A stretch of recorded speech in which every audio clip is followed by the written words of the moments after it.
Ada kalanya kita merasa gembira dan lain sebagainya. Perasaan seperti itu akan terus-menerus bergantian kita alami dalam kehidupan kita sesuai dengan kondisi, baik kondisi hati kita maupun kondisi lingkungan kita dimanapun kita berada. Nah, untuk itu satu pertanyaan, apakah ada satu kebahagiaan sejati? Kebahagiaan sejati berarti bahagia bukan saja di dunia ini, tetapi bahagia di akhirat nanti kelak. Soal kebahagiaan ini, bahagia bukan saja apa yang timbul dari luar masuk dalam hati kita lalu kita bahagia, tetapi bahagia berarti apa yang timbul dari dalam hati kita yang membuat kita bahagia lalu kita pancarkan kepada orang lain. Entah itu siapa dia, anak-anak, orang dewasa, atau lain sebagainya. Kata orang, bahagia itu bukan dicari, tetapi bahagia itu diciptakan. Kalau kita hanya mencari kebahagiaan, terus mencari kebahagiaan, lalu kita dapatkan, ketika suatu saat nanti kebahagiaan itu diambil atau direnggut dari kita, maka kita pasti akan sakit. Tetapi kalau kita menciptakan kebahagiaan sendiri, itu berarti apapun situasinya, apapun permasalahannya, kalau kita menghadapi situasi atau permasalahan walaupun begitu rumit, tetapi kita menciptakan sendiri suasana hati kita, lalu dengan permasalahan yang kita hadapi, kita mulai bersatu dengan keadaan itu, lalu kita merasa bahagia, maka kebahagiaan itu akan bertahan dalam hati kita.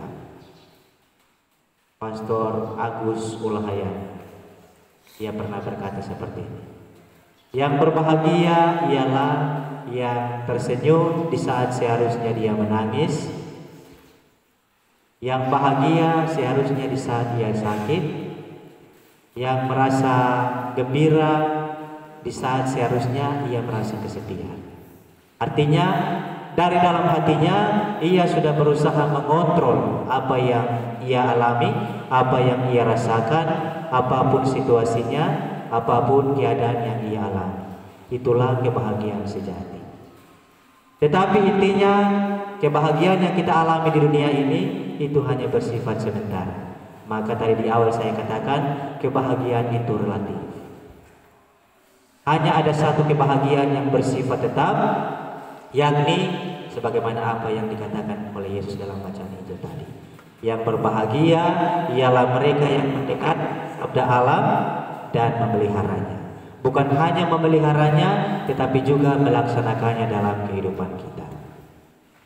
Anak-anak sekalian, pastor mau tanya, kalau di lingkungan sekolah, misalnya ada teman yang kekurangan pena atau kekurangan buku, lalu kita membantu memberikan, kalau kita punya 2 pena berarti kita kasih 1 per teman yang kekurangan.